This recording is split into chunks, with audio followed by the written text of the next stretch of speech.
The text came at 3:47 a.m., lighting up my bedroom like an accusation. Amanda, stay away from Mom's funeral. You abandoned her when she needed you most. We don't want you there. None of us do. I stared at my sister's words until they blurred, thinking about the $4,300 hospice bill I paid last week.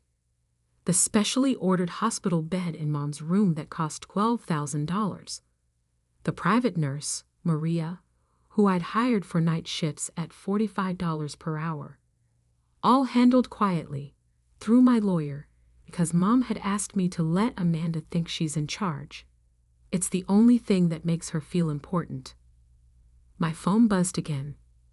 Amanda, don't bother responding. Just know you're not welcome. You made your choice when you moved to Chicago and left us to care for her. I got out of bed and walked to my home office, unlocking the bottom drawer of my filing cabinet. Inside was a folder labeled Mom, 2023. Every payment, every medical record, every late-night call with her doctors, documented and dated. The truth was, I hadn't abandoned anyone. I just learned to love my mother from a distance that kept Amanda's toxicity at bay. Ms. Davidson. Maria's text popped up. I'm so sorry about your mother.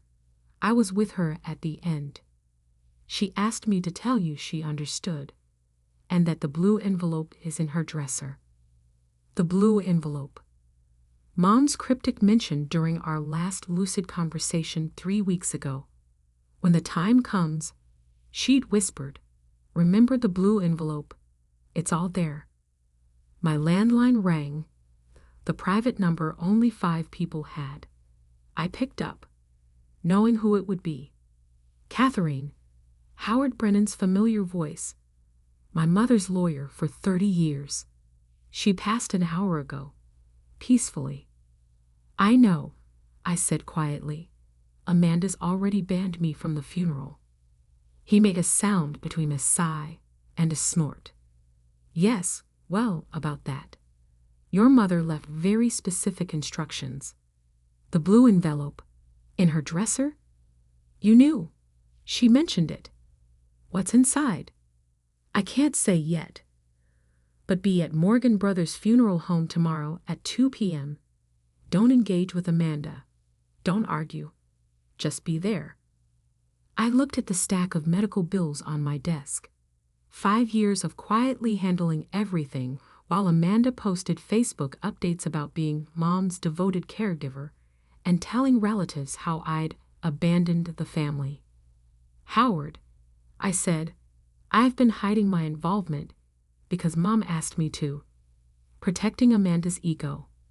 Maybe it's time. Wait, he cut me off. Your mother knew exactly what she was doing. Trust her plan. After hanging up, I opened my laptop and clicked through photos from the last 5 years. Mom and me at her favorite cafe, taken during my business trips to Boston that were really care planning visits. Weekly FaceTime screenshots of us doing crossword puzzles together. The calendar alert still set for our daily 4 p.m. calls. Amanda had no idea. She thought those calls went to her phone, thanks to the carefully programmed forwarding system I'd set up. Mom hadn't wanted to hurt her, but she'd needed to hear my voice every day. My phone buzzed with another text from Amanda, this time to our family group chat. Making final arrangements for Mom. Small, private funeral tomorrow at 2 p.m. Close family only. Some people who abandoned their mother and only care about inheritance aren't welcome. You know who you are. 3 cousins immediately responded with supportive emojis. Aunt Susan chimed in. You're such a devoted daughter, Amanda. Your mother was so lucky to have you. I added the messages to my documentation folder, then opened my email. Howard had sent the funeral home address and one instruction. Bring ID and the power of attorney documents. At 1:45 p.m. the next day, I parked across from Morgan Brothers' funeral home. Amanda's social media was already active. A selfie of her in black, caption reading, "Saying goodbye to my beloved mother. Some people won't be here because they couldn't be bothered to care for her. But those who truly loved her will gather today." I watched my relatives arrive. Aunt Susan, Uncle Pete, cousins in their Sunday best. Amanda stood at the door like a bouncer, accepting hugs and sympathy, playing the role of grieving devoted daughter. Maria's car pulled up. She saw me and nodded once. In her hand was a large blue envelope. At precisely 2 p.m., I stepped out of my car. Amanda spotted me immediately, her face darkening. "How dare you?" she hissed, moving to block the entrance. "I told you to stay away." Behind her, Howard appeared in the doorway. "Actually, Amanda, Catherine is not only welcome, she's required to be here. Your mother's explicit instructions." "Mom would never," Amanda started. "Mom did," I said quietly, pulling out my phone. "And before we go in, you might want to see exactly what she wanted everyone to know." I held up the screen, showing 5 years of receipts, medical orders, and daily care logs. Amanda's face went from angry to pale in seconds. "That's not possible," she whispered. "You abandoned us. You left. Everyone knows." "Everyone knows what you told them," I corrected. "Mom knew the truth. And apparently," I nodded toward Maria and the blue envelope, "she documented everything." Howard cleared his throat. "Shall we begin? There's quite a lot to discuss." Amanda's carefully constructed narrative was about to shatter. And for the first time in 5 years, I didn't have to pretend it wasn't there. The funeral home's reception room felt too small for the weight of secrets it was about to hold. Family members shifted uncomfortably as Howard asked everyone to be seated, his briefcase and Maria's blue envelope sitting ominously on the podium. "Before we proceed with the service," Howard began, "Margaret Davidson left explicit instructions about how this day should unfold." Amanda tried to interrupt. "We don't need to." "Actually," Howard cut in firmly, "we do. It's a condition of the will." He opened the blue envelope first, removing a USB drive and a handwritten letter. "Margaret recorded this video 3 months ago. She was of sound mind, with 2 physicians and myself as witnesses." The projector hummed to life, and suddenly Mom was there on the wall, thin but clear-eyed, sitting in her favorite armchair. The timestamp showed March 15, 2023, 2:14 p.m. "If you're watching this," she began, "I'm gone, and Amanda has probably already tried to prevent Catherine from attending my funeral." The room went silent. Aunt Susan's supportive hand dropped from Amanda's shoulder. "For the past 5 years," Mom continued, "I've asked Catherine to hide her involvement in my care. Not because she wanted to, but because I needed to understand something about my daughters. And now I do." She held up a stack of papers, copies of the same documentation I had collected. "Catherine has paid for my medical care, arranged my hospice, hired my nurses, and called me every day at 4 p.m. Those calls, Amanda claimed, were coming to her, forwarded from Catherine's line, at my request. The expensive treatments Amanda told everyone she funded. All Catherine, working through Howard to keep it quiet." In the front row, Amanda's face had gone from pale to ashen. "Why the deception?" Mom continued. "Because Amanda needed everyone to think she was my devoted caregiver. She needed the attention, the praise, the social media sympathy. And I enabled that, to see how far she would go."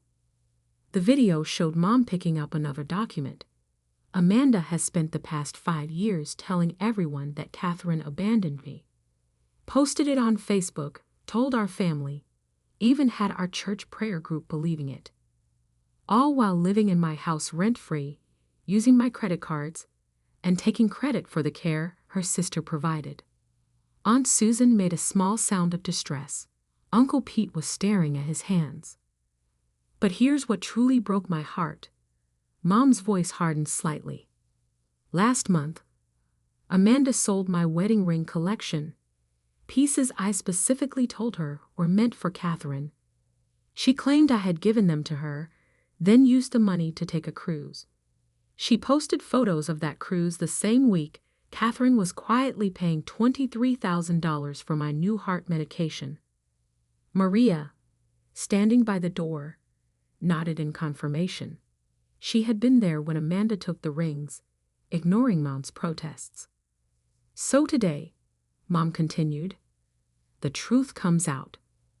In this envelope is a complete accounting of the past 5 years. Every payment Catherine made. Every lie Amanda told. Every post, every text, every manipulated moment. Howard paused the video, turning to address the stunned room. There's more, but first, Amanda, would you like to explain the rings? Amanda stood up, hands shaking. This is elder abuse. Catherine manipulated Mom, turned her against me. I was here every day. I posted about being here every day. I corrected quietly. Actually, being here was different. Would you like to see the security footage from Mom's cameras? The ones that show how many nights you really spent devotedly caring for her. You spied on me? No, Howard interjected. Margaret did. She wanted evidence of exactly how her daughters behaved when they thought no one was watching. He pressed play again. Mom's face reappeared, softer now. Catherine, my darling girl, I'm so sorry I asked you to hide your love, to watch while your sister twisted the truth. But I needed to know. Would you care for me without recognition? Love me without praise? You did, every day. Tears I hadn't expected slid down my face. Amanda, Mom continued, I love you. But this performance you've created, this false narrative about your sister, it ends today. The truth is in this envelope, and the consequences are in my will. The video ended. Howard opened his briefcase. The will reading follows the funeral, he announced. But Margaret wanted everyone to know exactly why things are divided as they are. No contests, no confusion, no manipulation of facts. Amanda sank back into her chair, her carefully constructed world crumbling.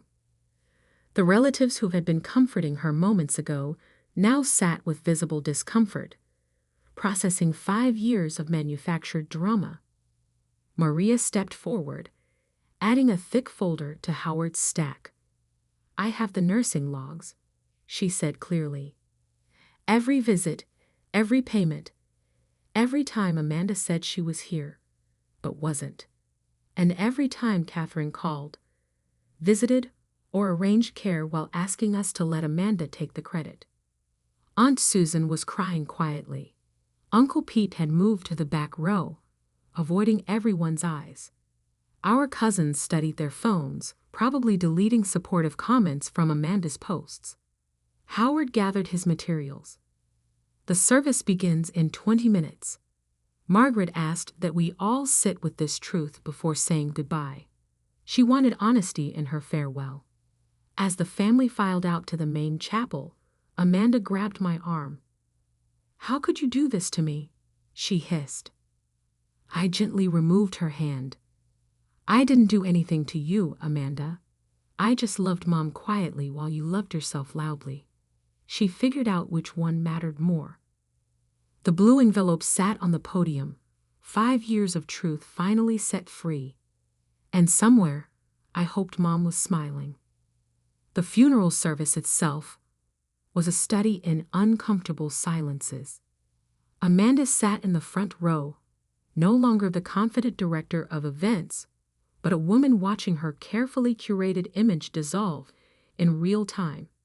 Every time someone mentioned Mom's devoted care, the words carried new weight, heavy with exposed truth. I delivered my eulogy second, after Amanda's performance of grief that now rang hollow to everyone present. Mom taught me that love doesn't need an audience. I began, touching the podium where her photo smiled at the gathered family. She showed me that real care happens in quiet moments, in daily decisions, in choosing to do what's right even when no one is watching, especially when no one is watching. From the corner of my eye, I saw Maria nodding slightly. She held a tissue to her eyes, perhaps remembering all those nights when I'd called to check on Mom's comfort, always asking her to let Amanda take credit for any improvements. The last time we spoke, I continued, Mom told me about watching the sunrise through her window. She said, Katie, some people need to paint their names across the sky to feel important. Others just make sure the sun has a clear path to rise. That was Mom, always seeing through to the heart of things. Amanda shifted uncomfortably in her seat.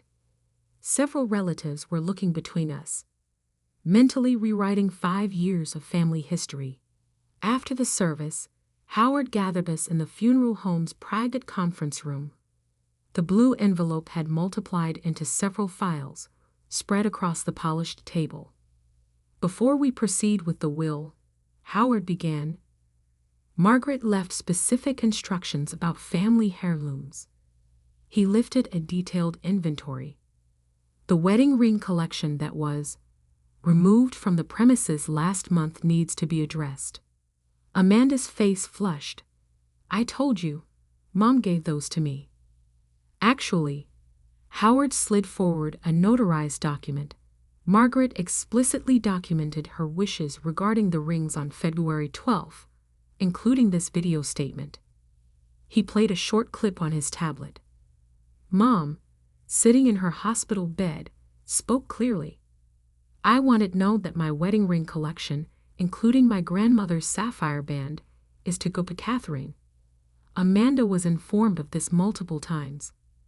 The rings were sold to Cartwright Jewelers, I said quietly.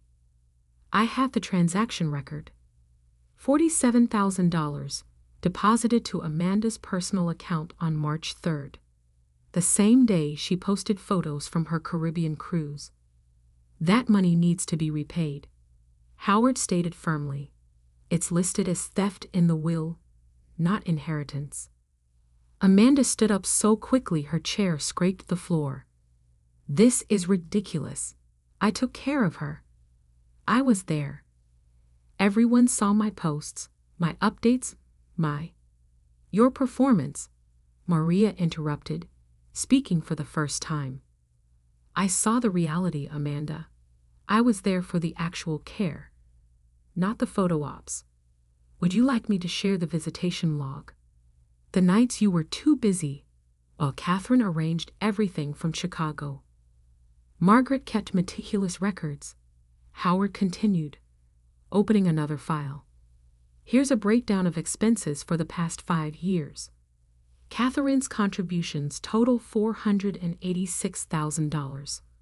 This includes medical care, home modifications, private nursing, and specialized treatments. Amanda's contributions, he paused, checking the figure, show a negative balance of $68,000, representing unauthorized credit card charges and personal expenses charged to Margaret's accounts. The room fell silent, except for Amanda's rapid breathing. Additionally, Howard lifted another document. Margaret recorded every instance of Catherine's involvement that Amanda claimed as her own.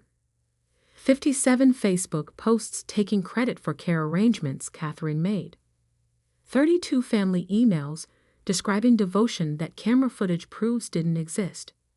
and one particularly concerning Instagram campaign soliciting donations for medical expenses that were already being paid by Catherine. "That's fraud," I said softly. "The donations, Amanda. What happened to that money?" She wouldn't meet my eyes. Howard answered instead. "According to bank records, $23,400 was raised through Amanda's social media appeal. The funds were used for a down payment on her new Mercedes." Aunt Susan gasped. She had donated $5,000 to that campaign. "Here's what's going to happen," Howard stated, his tone leaving no room for argument. "The will reading follows shortly, but Margaret required these issues be resolved first. Amanda, you have 30 days to repay the ring money. Return the donated funds to all contributors with a full explanation, and post a public correction about Catherine's role in Margaret's care. And if I refuse—" Amanda's voice shook slightly. Howard smiled thinly. "Then we proceed with legal charges for theft and fraud." Margaret was very thorough in protecting Catherine's reputation once the truth emerged. I opened my phone's photo gallery, finding the last picture I had taken with Mom. It was during a quiet moment 3 months ago, both of us working on her favorite crossword puzzle. No social media posts, no audience, just love. "Amanda," I said, turning the phone so she could see. "Mom knew you needed recognition. She understood that. But she couldn't understand why you needed to destroy me to get it." "I didn't," she started, then stopped, staring at the photo. "When was that taken?" "I thought I was there that day." "You were in Cancun," Maria provided. "Catherine flew in specifically because you had a beach trip planned during your mother's chemotherapy week." Amanda sank back into her chair, the weight of exposed truth finally becoming real. Howard gathered his files. "The will reading begins in 10 minutes. Margaret suggested we all take a moment to reflect on what real devotion looks like." The room emptied slowly, leaving me alone with the evidence of 5 years of quiet love. On the table, Mom's photo seemed to wink at me, as if to say, "The truth may whisper, but it never stays silent forever." The will reading was everything Mom had promised in her video: methodical, clear, and impossible to contest. Howard delivered each revelation with the precision of a surgeon, cutting through years of deception. "The family home at 1542 Maple Grove Road," he began, "is transferred to Catherine Davidson, along with its contents, excluding personal items specifically listed in Appendix A." Amanda's sharp intake of breath echoed in the quiet room. She'd been living in that house rent-free, claiming she needed to be close to Mom. Margaret's investment portfolio, valued at approximately $2.1 million, is to be divided as follows. Howard continued. 80% to Catherine Davidson, in recognition of her financial support and care. 10% to a medical care trust for future family needs.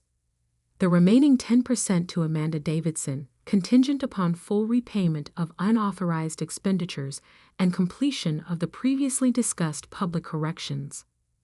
I watched my sister's face transition from shock to calculation. Even now, she was probably figuring out how to spin this, how to play the victim one more time. Additionally, Howard lifted another document. Margaret left specific instructions about family history and photographs.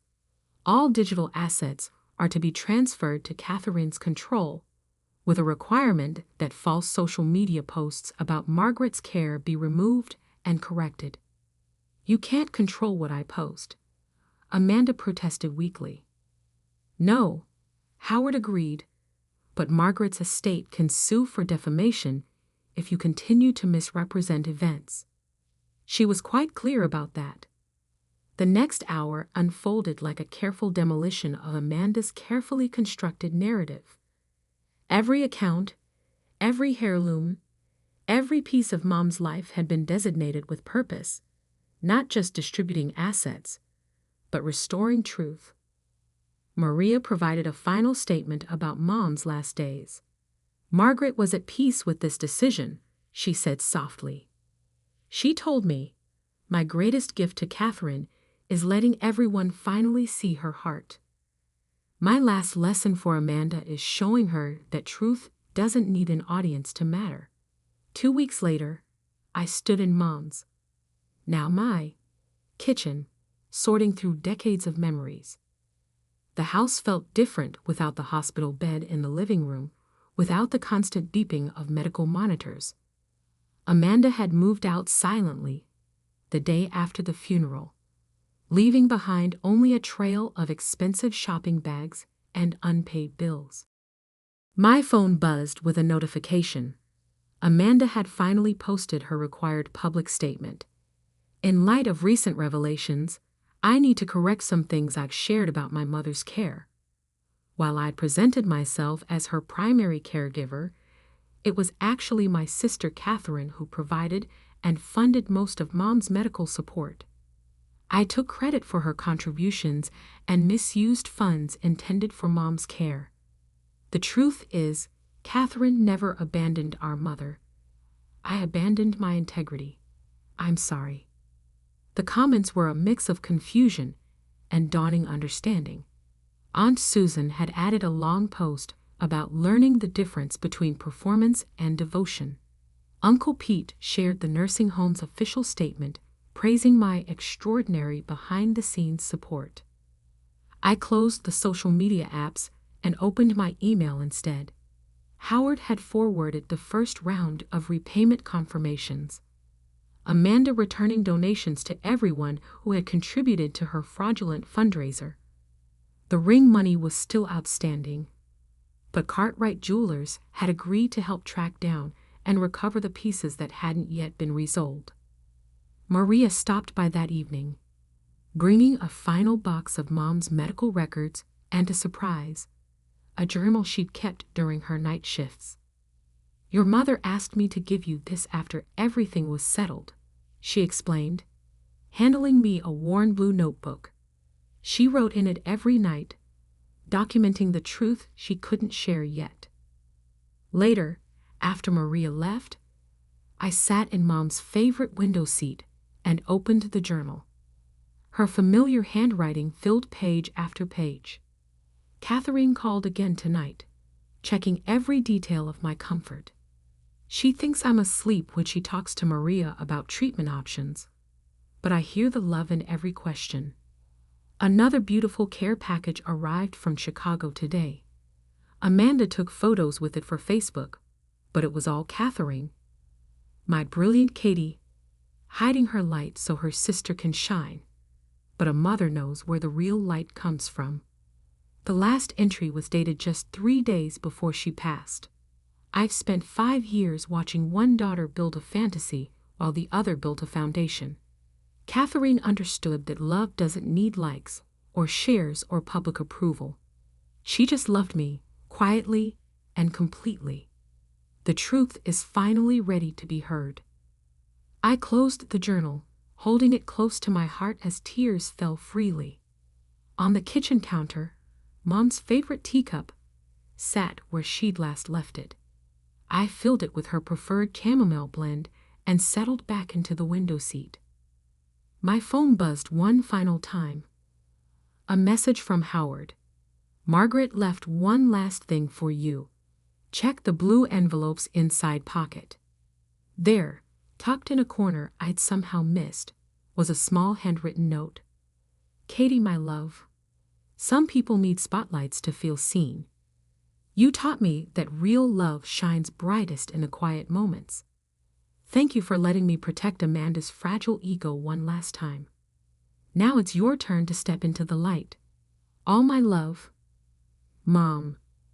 I sipped Mom's tea from Mom's cup in Mom's window seat. Now mine, all mine, earned through love rather than performance. Outside, a family of cardinals settled into the bird bath I'd had installed for her last spring. No one would post about this moment. No one would claim credit or seek attention. And that, I finally understood, was exactly how Mom wanted it. Real love doesn't need an audience. It just needs to be true.